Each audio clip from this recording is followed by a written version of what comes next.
দুধ ও নারকেল দিয়ে এমন একটা পিঠার রেসিপি শেয়ার করব যেটা একবার তৈরি করে খেলে বারবারই খেতে চাইবেন। প্রিয় দর্শক, আসসালামু আলাইকুম। আজকে তৈরি করে দেখাবো নারকেলি পাক্কন পিঠা তৈরির রেসিপি।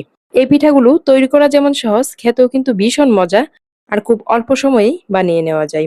নারকেলি পাক্কন পিঠা তৈরি করে নেওয়ার জন্য শুরুতেই চুলায় একটা প্যান বসিয়ে 2 কাপ পরিমাণ দুধ দিয়ে দিলাম। আমি এখানে পাউডার দুধ গুলিয়ে দিয়ে দিয়েছি, আপনারা চাইলে গুঁড়োর দুধটাও দিয়ে দিতে পারেন। এরপর এখানে 1.5 কাপ পরিমাণ কুরানো নারকেল দিয়ে দিলাম। চুলার আঁচটা মিডিয়াম আঁচে রেখে রান্না করে নিচ্ছি। যখন দুধটার মধ্যে বলক চলে আসছে তখনই এতে 2.5 কাপ পরিমাণ আটা দিয়ে দিলাম। আমি এই পিঠাগুলো আটা দিয়ে তৈরি করতেছি। আপনারা চাইলে ময়দা বা চালের গুঁড়া দিয়েও এই পিঠাগুলো তৈরি করে নিতে পারেন। তবে চালের গুঁড়া দিলে কিন্তু যে পরিমাণ চালের গুঁড়া দিবেন তার অর্ধেক পরিমাণ আটা অথবা ময়দা দিয়ে দিবেন। আটাগুলো দেওয়ার পর খুব ভালো করে নেড়েচেড়ে মিশিয়ে নিয়ে চুলার আঁচটা বন্ধ করে ঢাকনা দিয়ে ঢেকে 5 মিনিটের জন্য রেখে দিলাম। তো 5 মিনিট পর ডোটাকে আমি হাত দিয়ে মেখে নিচ্ছি। আর এই ডোটাকে কিন্তু একটু গরম অবস্থায় হাত দিয়ে মেখে নিতে হবে। এতে করে কিন্তু খুব সহজেই ডোটাকে মেখে নেওয়া যাবে। তো 4-5 মিনিট মেখে নেওয়ার পর এরকম সফট একটা ডো তৈরি হয়েছে। ডোটা থেকে আমি 3টা ভাগে ভাগ করে নিলাম। একটা ডোয়ের অংশ নিয়ে রুটি তৈরি করে নিব। রুটিটাকে এমনভাবে তৈরি করে নিব আর কি, যাতে খুব বেশি মোটা না আবার খুব বেশি পাতলাও না হয়। তো ডোটাকে আবারও হাত দিয়ে একটু মেখে নিয়েছি যাতে রুটিটা সুন্দর করে তৈরি করে নেওয়া যায়। রুটিটার উপরে অল্প একটু আটা দিয়ে রুটিটা তৈরি করে নিচ্ছি। এতে করে কিন্তু রুটিটা বোর্ডে লেগে যাবে না। তো দেখুন রুটির পুরুত্বটা কেমন থাকবে আপনাদেরকে দেখিয়ে নিচ্ছি। রুটিটা তৈরি করে নেওয়ার পর একটা কাঁটা চামচ দিয়ে রুটিটাকে একটু কাচিয়ে নিচ্ছি। এতে করে কিন্তু পিঠাগুলোতে যে শিরাটা দেওয়া হয় শিরাটা ভিতরে খুব ভালোভাবে প্রবেশ করতে পারে। রুটিটাকে কাচিয়ে নেওয়ার পর একটা ছুরির সাহায্যে রুটিটার উপরে হালকা করে একটু দাগ কেটে দিচ্ছি। এতে করে কিন্তু পিঠাগুলো দেখতে সুন্দর হবে আর পিঠার মধ্যে যে শিরাটা দেওয়া হবে সেটাও পিঠার মধ্যে খুব ভালোভাবে প্রবেশ করতে পারবে। আমি এই পিঠাগুলো কাঁটা চামচ ও ছুরি দিয়ে তৈরি করে নিচ্ছি। আপনারা চাইলে কিন্তু এই পিঠাগুলো যে কোনো সাজ দিয়েও তৈরি করে নিতে পারেন, যে যেরকম ভাবে করতে পছন্দ করেন আর কি। তো পিঠার একটা পাশ তৈরি করে নেওয়ার পর অপর পাশটাও সেম ভাবে ছুরি ও কাঁটা চামচ দিয়ে এঁকে নিয়েছি। পিঠাগুলোর 2টা পাশে কিন্তু একইভাবে ডিজাইন করে নিতে হবে। তো পিঠাটা তৈরি করে নেওয়ার পর আমি একটা ছুরির সাহায্যে 3 ভাগ করে কেটে নিয়েছি। এরপর প্রত্যেকটা ভাগকে আবার 3 টুকরো করে কেটে নিয়েছি। তো এই পিঠাগুলো আমি আমার পছন্দ মতো করে নিচ্ছি। আপনারা আপনাদের পছন্দ মতো যেকোনো ভাবে কিন্তু তৈরি করে নিতে পারেন।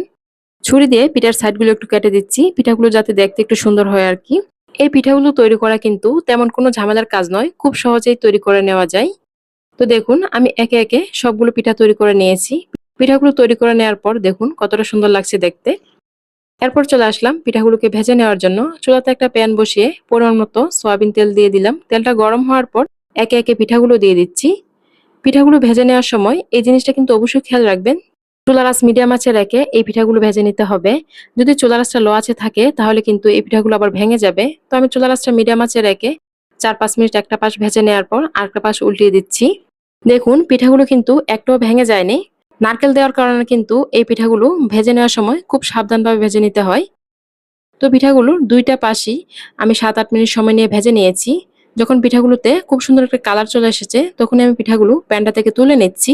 একইভাবে আমি বাকি পিঠাগুলো ভেজে নিব। ওই পিঠাগুলো ভাজার ভিডিওটা শেয়ার করব না, ভিডিওটা বেশি লং হয়ে যাবে। তো পিঠাগুলো ভেজে নেওয়ার পর দেখুন কতটা মুচমুচা হয়েছে। আমাদের মধ্যে অনেকেই আছে যারা চিনি খায় না, তো যারা চিনি খায় না তারা কিন্তু শিরা ছাড়াও এইভাবে পিঠাগুলো খেয়ে নিতে পারেন। এইভাবে পিঠাগুলো খেতেও কিন্তু অনেক বেশি মজার হয়ে থাকে। তো আমি যেহেতু আজকে বাচ্চাদের জন্য পিঠাগুলো তৈরি করেছি এজন্য শিরা দিয়ে নিচ্ছি। শিরার জন্য চুলাতে একটা প্যান বসিয়ে 1 কাপ পরিমাণ চিনি ও 1 কাপ পরিমাণ পানি দিয়ে দিলাম।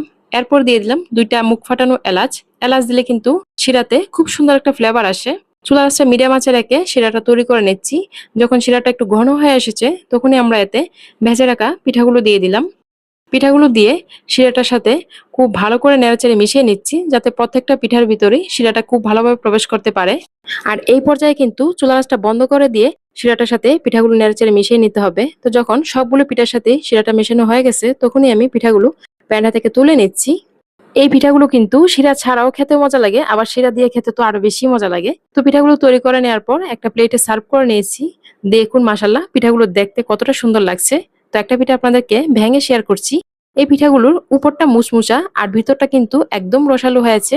আজকের এই সহজে নারকেলি পাক্কন পিঠার রেসিপি কেমন লেগেছে কমেন্ট করে জানাতে ভুলবেন না। আর এরকম সহজে মজার মজার রেসিপি পেতে আমার ইউটিউব চ্যানেলটি সাবস্ক্রাইব করার অনুরোধ রইল। যারা ফেসবুক থেকে দেখছেন প্লিজ পেজটাতে একটা লাইক ও ফলো দিয়ে দিবেন। ভিডিওটি এখানেই শেষ করব। সবাই ভালো থাকবেন। আল্লাহ হাফেজ।